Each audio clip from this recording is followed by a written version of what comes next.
So I wanted to introduce our Heartland Song Network Artist of the Month, Stacy Busch. I'm so excited to be here. I really appreciate you having me, so I'm really excited. Okay, so I've known Stacy for a long time. I think I got to know you during Artist Inc. That's Probably right. That's right. Yeah. I was in school, Yeah? 2014 to 16 time frame. Yeah. And I have to say, it's been wonderful to watch you bloom the way you are. And I would say beyond bloom, you're exploding like a supernova. And it's very exciting to watch. So I want to talk a little bit about, maybe first if you just tell everybody a little bit about your musical background, just briefly, your training and what's brought you to this point here today. Okay, so I moved to Kansas City to do my master's degree in music composition at the conservatory at UMKC. I actually really desperately wanted to study with Jim Moberly, who was an incredible pedagogue at the time. So I'm from the Detroit area, and I did my undergrad in music composition at Western Michigan University. But prior to that, I did not grow up as a musician. I didn't really study it. So it kind of found me, and now here I am. And I love Kansas City, and I stayed here since then because I just think the art scene here is amazing. So I think it's a community here too. We've traveled a lot, my husband and I, and you just don't find it everywhere. So I agree with you. So I want to talk a little bit about, we're going to talk about what you're going to play for us later, because she's going to play some new music for us tonight, and we also have Kelly Gant with us, who's going to join on vocals. She's a fantastic Kansas City vocalist. If you don't know her, you get to know her tonight as well. But so we'll talk a little bit about what you're going to play, but I want to go first back a little bit. Because when I first met you, you were beginning to talk about a new project called No Divide, KC, and you were beginning to work with some dancers, and I see the seeds of all that coming to fruition. So tell us about this project that you're just getting ready to launch this fall. yeah, so, and yeah, going back in my master's degree, I really focused on electronic music. Like I said, I don't have a large musical background, so I came into music school not really knowing how to read music, and I think part of that is why I entered into the electronic music field and also explored with my voice. I'm not really a vocalist, but I might disagree. I use my voice in many interesting ways, and so that has been a topic of my interest since then. I had an idea to create an organization that really was community focused and that really contributed to local artists in Kansas City.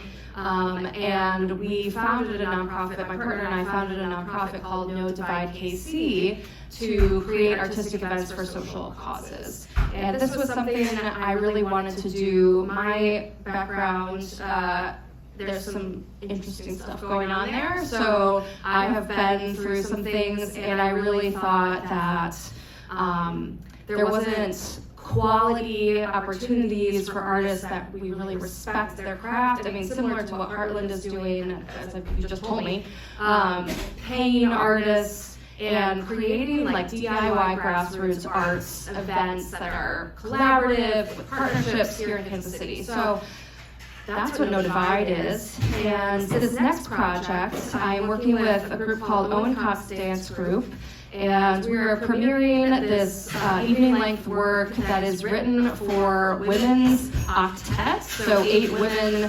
vocalists with electronics. And so what you'll hear today is some sketches. No one has heard any of this before. This is the first, actually, presentation of any of the sound world for this project. I held a workshop with all of the women, and we recorded a lot, and we worked on the concept a lot, and we moved, and we recorded weird sounds, and I have developed a sample pack of each of the vocalists' sounds. And so this piece is really, for me, a culmination of my work with the voice, and I want to present what really can be done electronically and live, the interplay of those two things, and what can be done in electronic manipulation of that. do you play an instrument or instruments? I studied the piano, and I did sing in choir at one point, and I played drum, so kind of a mixed bag, but I did study the piano. Well, I was thinking, because my husband also composes electronically, so it's kind of a different approach to music, so you kind of have to be familiar with all of the sounds. And I loved what we were talking about before we got up here. She was talking about a collaborative program that she did as part of Folk Alliance, where you were recording samples of different kinds of sounds and how those sounds find their way into electronic music. The project that you're working on now, does it have sounds besides the human voice? Does it have other kinds of sounds that make your music? Great leading question. So the great thing about this piece conceptually is that every single sound in the entire work is generated by a voice. And that may conjure some ideas, singing, of what that will sound like, many voices, but actually, in fact, I think you'll find you won't be able to trace that actually comes from a human voice, or how is that actually coming from a voice. And we're building an entire fantasy world, landscape, nature, folklore, women in different societies and worlds and characters, and this whole narrative that is all generated through my voice or the 8 women. Okay, and so there'll be a dance component because you're working with Owen Cox Dance Theater, which is a local dance company here that does really groundbreaking and interesting work, and they often work with live musicians with dance, which doesn't always happen, so that's kind of makes them unique. Why dance? Because since I've known you, you've always had some dance component in there. Are you yourself a dancer? I'm not. So I grew up as an athlete, and I really like the movement portion. And I think when I was in music school, I had a hard time working with musicians because, I don't know, maybe it was imposter syndrome, or, I just, the whole academic composition route was somewhat challenging. And one time I worked with a dancer and saw them choreograph to my music, and it was the most fulfilling musical experience that I had at that point. It's like, I was fascinated by how they interpreted that and how it came out of their body, and they heard it in like a brilliant, amazing way that no musician would have heard it. So I think that really stemmed my interest, and then I got connected with Owen Cox really early on when I moved here, and they're great friends, and I really believe in their work. And Jennifer Owen, the choreographer, is like basically a musician. She's incredible at interpreting music. So yeah, it's really exciting. Yeah, I like that you are really working cross-discipline. So when people talk about cross-discipline work, this is exactly what we're talking about. So it has a dance component, has a vocal component, has an electronic component, and then there's also a literature component. So tell me a little bit more about, you mentioned epic stories, epic women characters from stories. Tell us about some of the stories that you're pulling from. And the name of the project is She Breathes Fire. Yes. Okay, so tell me a little bit about who are the women in there? What are they doing? What is the story? So I did a residency in the Netherlands in a town called Leiden, which is in between The Hague and Amsterdam, and it was on this big farmland. And I was there for a month, kind of conceptualizing this project. And I was really, anytime you're in Europe, obviously, the history, the architecture, the traces, they live in this world where, they're mixed in with history kind of constantly. And that really made me interested in nature. And for me, I think this is also kind of about autobiographical and me kind of reclaiming the word composer and wanting to do it as a woman and wanting to do it in the way that I do it, and retaking epic narratives that are almost entirely, the protagonists are men, and turning that and doing a feminine retelling of epic stories. And I particularly wanted to work with scale, so these big, the epic literature, the Odyssey, Lord of the Rings, all of that. I really wanted to feel that size and put women in it. I love it. When we come to see this project in October, and where will it be? Do you know yet? City Stage Theater, Union Station. Okay, so that's where Owen Cox often does their. Will we be able to recognize these stories? Are we going to recognize these characters and these stories? Yeah, I think so. We so there's 8 women, and then there's going to be 5 dancers, and all of the women, you know, and this has yet to be worked out, but all of the women kind of interchange their characters. And when we were having the workshops, we were talking about that. What's a druid? What's a wizard? Okay? And I have a sketch here that's kind of based on. Like a march, kind of like I saw The Woman King when I was in the Netherlands also, which was amazing. And like You saw what? The movie The Woman King with Viola Davis. And I was envisioning kind of warrior women that are together on the road, that are, you know, walking together for miles and miles and tired, and the rhythmic pulse of that, and things that they would chant, and things that they would bond over. And one of my favorite scenes, one of my favorite movies, A Portrait of a Lady on Fire, it's a French movie. There's a scene in that where these women are on this, you know, incredible hillside, and they break into song, you know, they break into folk-like chant and song, and they all just kind of innately know it. And it's, so that's very powerful. So we worked on all these types of ideas, and you'll hear, I have 4 little sketches, and you'll hear maybe each one is kind of a different type of character. You're going to play some of that for us tonight. Yeah. We will definitely look forward to that. I wanted to talk about too, just because I've known Stacy personally for a while, I've seen a great transformation in you. And it seems like some of your work is talking about reclaiming, about transformation, about taking the roles that have been assigned or filled with a male character and turning them into a female. So I see and understand that transformation. And it seems to me that a lot happened during the pandemic for you. Seems like you sort of emerged from the pandemic with this new fire, this fire you're breathing. Do you want to talk a little bit about what it's like to be a young emerging artist and then suddenly kind of arrive? Because I think that's kind of seems where you are right now. So I cut my hair. Me too. There's that. I entered my 30s. I cut my hair. I do feel like I have exited out of school and really am aware of the Kansas City community, and have done a lot of DIY things and a lot of projects. And I feel like a good distance has passed, and I can see some of the things that I was doing to myself. I was kind of lessening myself in the role of a composer. In fact, I didn't call myself a composer for a long time. I said I'm a multimedia artist, I'm, I don't know, just an artist. And a good friend of mine said, why don't you call yourself a composer? That was Jen Owen, actually. And I was like, I don't know.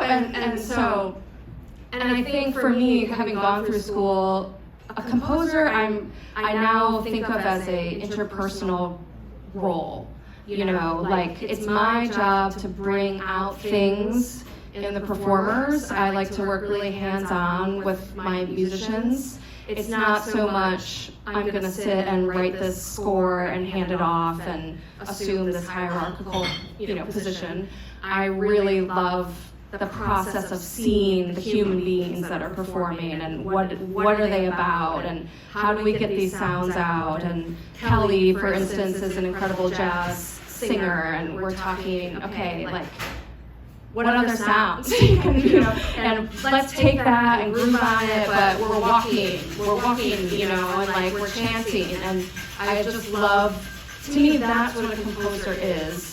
And I'll just end it, like my professor, when I did my thesis statement, said, if you're going to have this kind of aesthetic, you need to be able to teach it.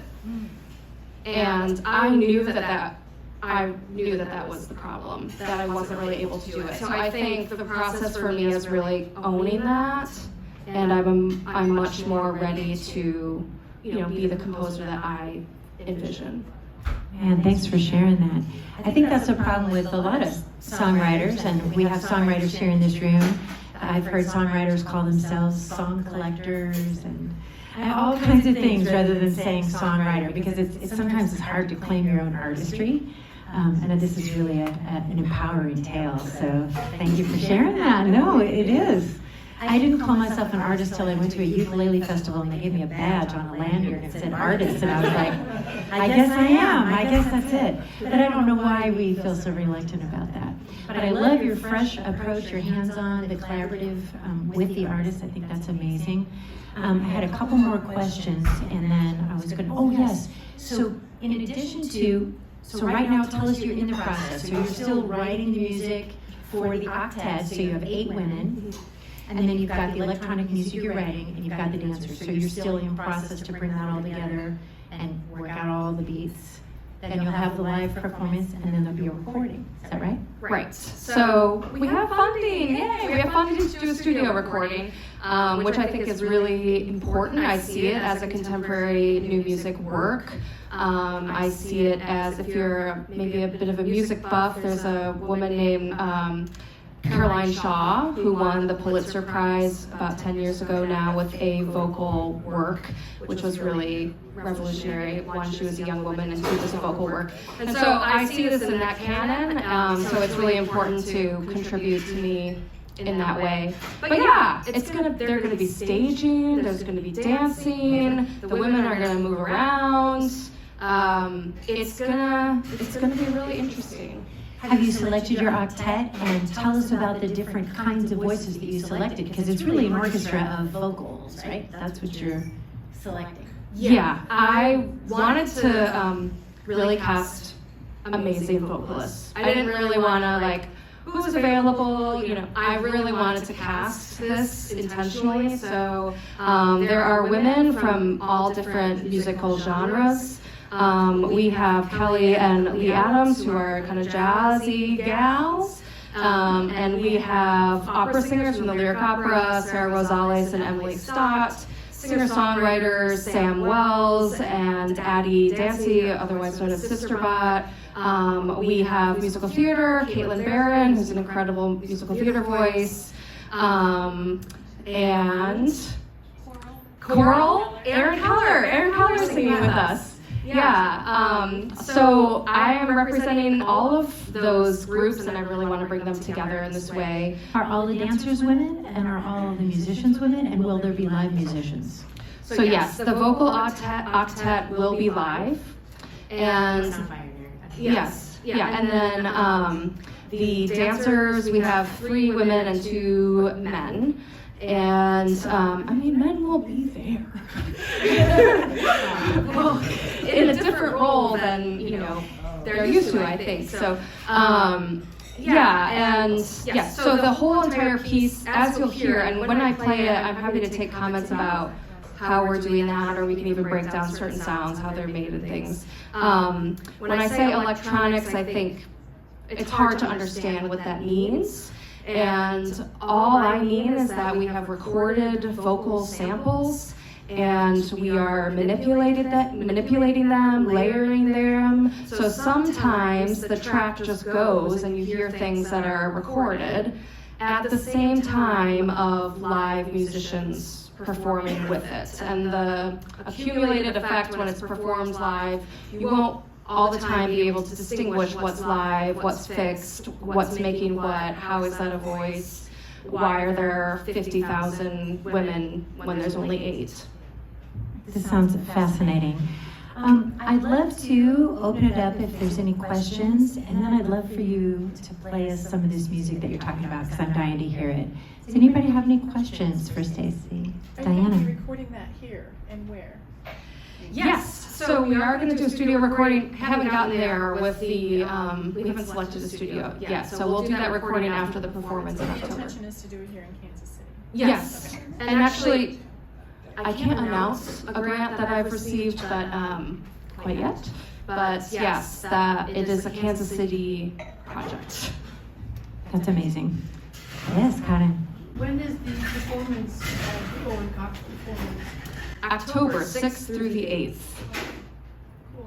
And that's at Union Station. I know I'm so far back here. I can see you. When it comes to creating this kind of composition, how do you approach the collaborative effort that you make behind it? So you're the composer and you like the style of being collaborative. But what do those work sessions and those composition sessions look like, composer to artist? So I think that's the thing that I think about the most, you know. And it actually kind of be interesting if Kelly talked about the workshop, if you have any thoughts about it. Okay, so we had a group of 8 women together. Everybody had an opportunity to stand in front of the microphone by themselves and they sang either what they were inspired by the content of our epic stories, or Stacy would guide us. For me, for example, I didn't know what I wanted to do, so she guided me into some crazy sounding, scary voice talking about peanut butter and jelly sandwiches. It was odd. And then we also had opportunities as a group to work together where we would create loops of sound where each one of us would select a noise, select a sound, and repeat that and work within each other and react to what everybody else was doing. And she recorded all that stuff. And now, she has some of these samples that I can hear. And I can barely even recognize most of the things that I did, but she told me, oh yeah, this is made from your voice. Okay, sure. Whatever you say. But somehow she took everything that we recorded live, fed it into Ableton, filtered it, or used different effects on it to create all of these interesting sounds. And then we had a rehearsal where she played that for me, asked me to improvise some more on it, and then some of those sounds now are also layers on top of the layers that she already created before. So yeah, I think the singers, we have a lot of independence to sing something that feels right to us, and then Stacy's mining that for the gold within it and using it to serve the greater composition. Raise your hand. Yes, Aaron? Okay. So when you're writing these, so you go to this workshop and you create all these amazing sounds. Do you hear the song in your head already, or is the song evolving from what's happening in the improvisational? Which is first, the chicken or the egg?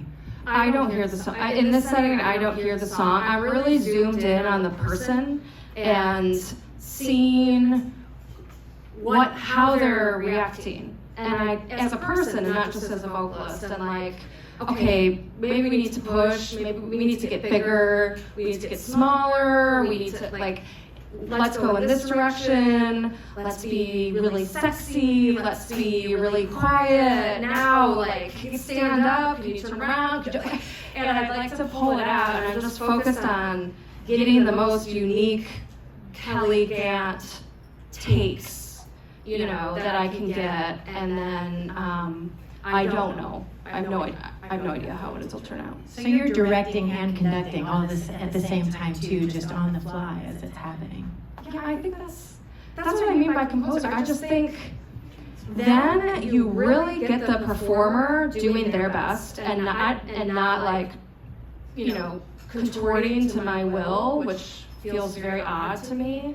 And it's just so much better. But I do think, Skippy, there is a leadership element to it. I would say, my professor told me that I have to kind of be the aesthetic and direct it and know where we're going and be able to pull it out.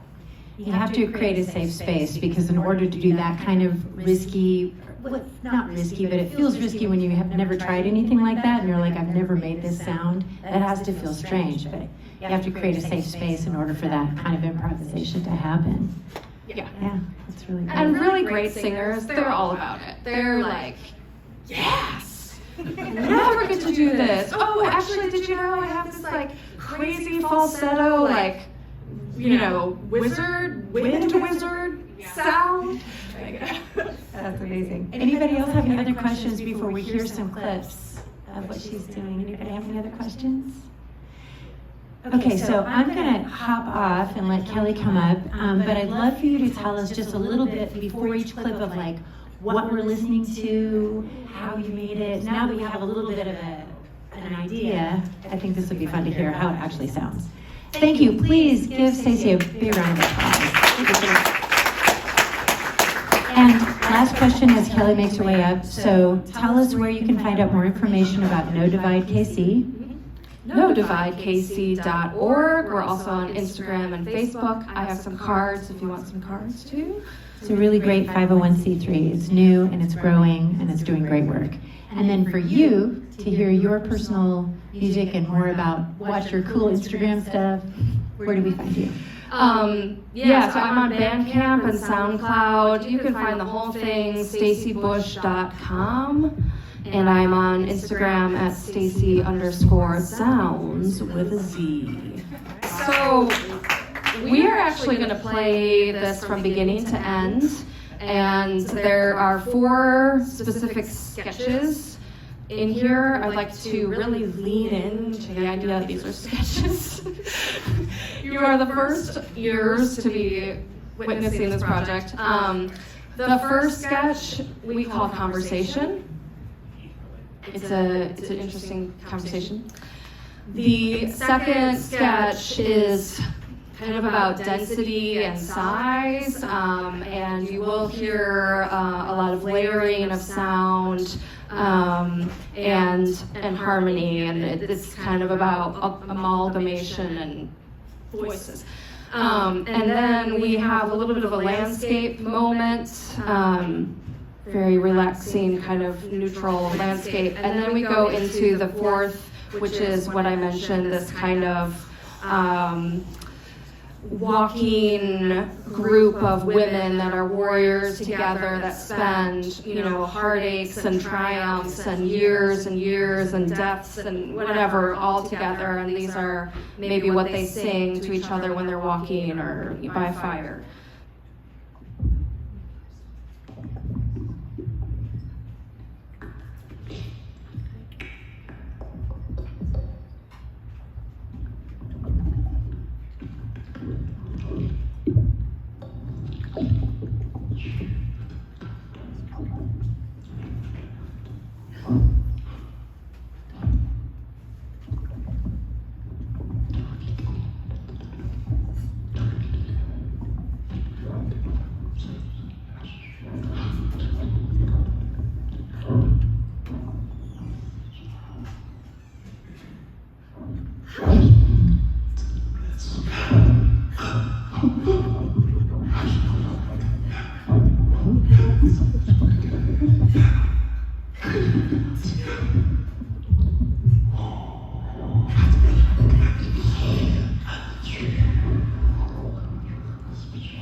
this way, you can't quit. Never taught to miss a big hit. Every move we make flawless. There's no doubt about it. Living this way we call this.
There's no doubt about it. Hey, this way you can't quit. Never taught to miss a big hit.